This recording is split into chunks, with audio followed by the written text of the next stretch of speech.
Hey everybody, it's Jason Blaha here, and I thought I would go ahead and talk about something that needed to be said regarding my own personal exercise graveyard. And this may come as a surprise to a lot of people because I've always said that things like weighted chin-ups are a staple exercise. You guys have seen me work on the strict curl because I'm like, well, it is a competitive lift. I think I'll work on it quite a bit. And I finally come to the decision based upon my own physiology, my own goals, my own injuries from my 20s, that supine grip exercises or underhand grip exercises of all types need to just go in my exercise graveyard. And I'll get into why in a little bit, but I just feel like the risk versus reward of them doesn't pay off.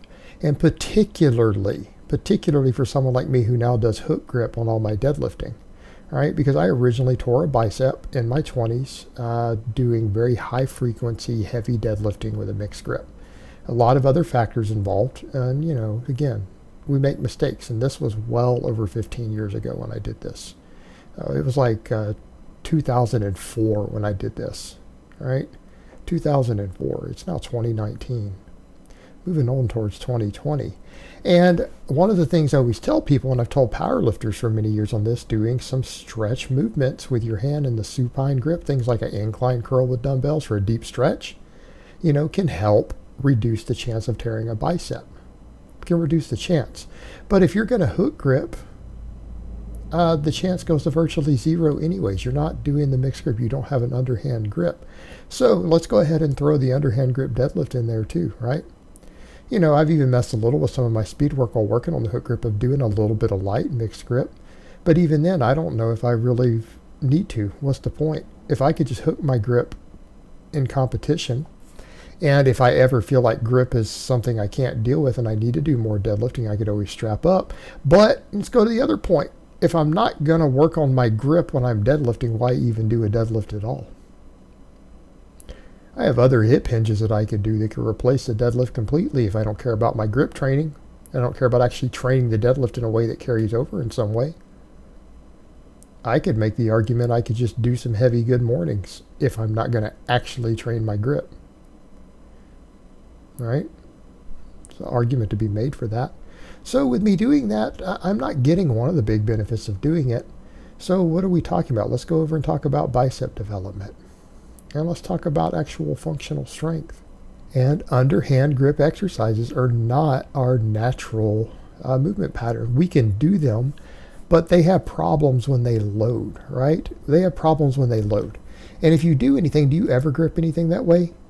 Does anyone really do an underhand grip if you pick up a pair of buckets to carry them?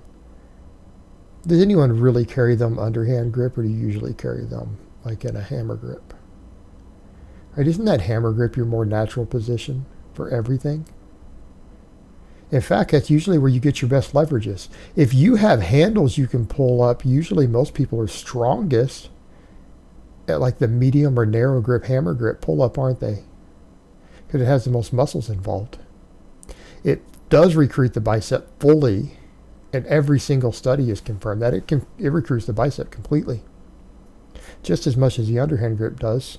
But the way it gets all the muscles involved, that's actually the version of the pull-up that has the most muscle activation, is that hammer grip, like the parallel ones. So the underhand grip isn't even really the strongest chin-up. And it isn't the one that doesn't even recruit more bicep. And if you go over to what we would do in the real world, when you grab something and pull yourself up, a ledge, a pole, anything else, anything, if you have to pull yourself up an object, you almost always have to do an overhand grip. So that carries over better to the real world. And does an overhand grip pull up also work the biceps pretty good? Yeah, it does. Now, it doesn't work it as much as that parallel grip does. Of course not. But it still works it reasonably effectively. And if we come over to smaller things like hammer curls, let's say you do a bunch of hammer curl type exercises, which I've been doing lately. Doesn't that work the bicep? And when you compare that in the research, does the underhand grip really work the bicep that much more than a hammer grip? Not necessarily. Not necessarily. And in fact, the hammer grip actually works the stretch at the bottom more than the underhand grip does. There's a reason a lot of the bodybuilders in the past figured out that they felt the bicep more if they did the supination and pronation of the wrists, because you actually get a deeper stretch of the bicep at the bottom if your hip palms are turned in, not out. It's that contracted position at the top that gives the most. That contracted position at the top. So the hammer grip is actually pretty decent for bicep development, and you can always do more sets.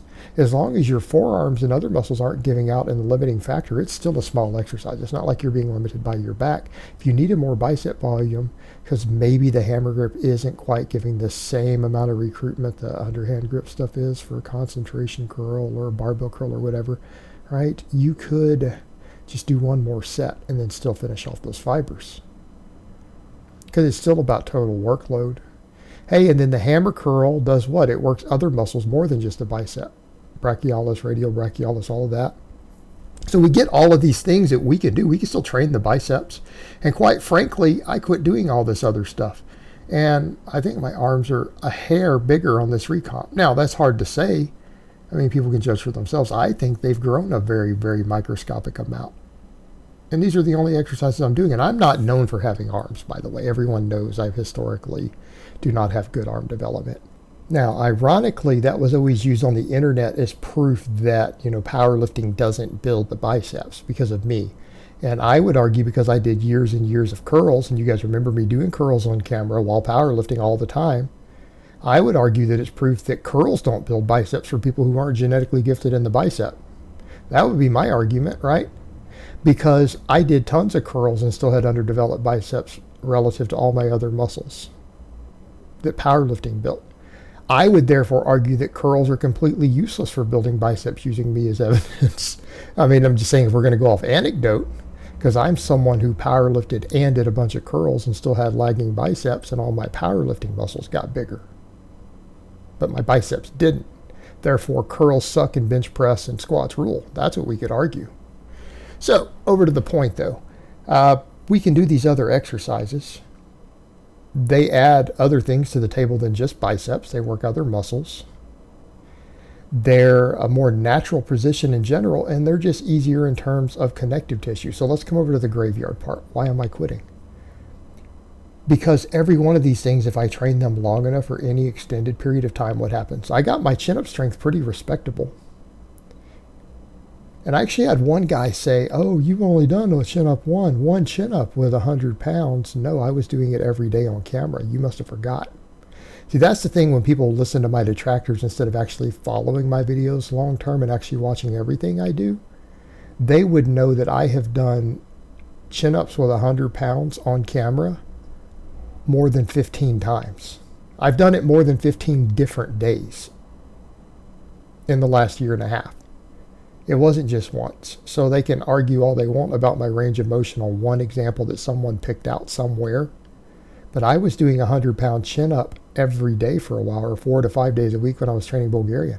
So I was doing it after squatting and benching and everything else, coming in and doing it still. Monday through Friday, over and over. I did it a lot. But it seemed like it always caused my bicep to get inflamed, my bicep tendon, on my left side, the one that I previously have injured. Then I started noticing it in my right one, and I quit doing chin-ups, and I was just doing the strict curl. So I'm like, okay, I'm going to pull the chin-ups up, but I'm going to do the strict curl. The entire time I was doing the strict curl, not once did my bicep tendonitis in the right side go away. I started developing a bit of tendonitis on the other side there that didn't go away from doing the strict curls and just cutting the chin-ups out. And I did them for weeks, and it was never alleviated. Now it seems to be largely better. It can be really a little tender if I press on the tendon and rub it, but it's under control. And why is it under control? Because I'm doing nothing but pronated and hammer grip position rows and curls. And I'm doing a lot of them. I mean, I have a pretty large amount of weekly volume on those. And they do seem to be working my biceps, and they do seem to be working for other muscles. So I'm at a point with me to where I'm just looking at it going, underhand grip exercises have never done anything beneficial for me. At no point while even doing large amounts of any of them has anyone ever said, "Jason has great biceps." They've caused me nothing but tearing a bicep in the deadlift. They've caused me nothing but inflammation problems in my tendons, and I've had it in both different tendons now. So for me, I have to look at it and go, it doesn't really bring anything to the table other than tendonitis and injury and inflammation. It's not even a natural movement. It doesn't even carry over to anything that I do. There's other types of curls that carry over better to my bench press, like the hammer curl. So why do I keep chasing this? Why am I chasing this because I think the chin-up's a great exercise? Well, we could do pull-ups. Why am I chasing it? Because the strict curl, there's one tiny powerlifting federation that has it as an event. It's a contested lift. I got to be good at contested lifts. But why? If it's that one lift that doesn't bring much to the table and it causes problems, why? Who cares? It causes nothing but injury for me. It causes nothing but inflammation. So why would I keep doing it when I have suitable replacements that don't cause these problems, that do bring things to the table? So for me, this stuff is just simply going in my exercise graveyard. I'm not telling you that that's what you need to do, but here's what I would urge. If you continually have problems with your bicep tendons when training any of these exercises, particularly when you're starting to get middle age, it might be time to just retire them. Might be time to retire them. All right, guys, but that's really all I have to say on that today. I hope it's been informative, and I will talk to you guys next time.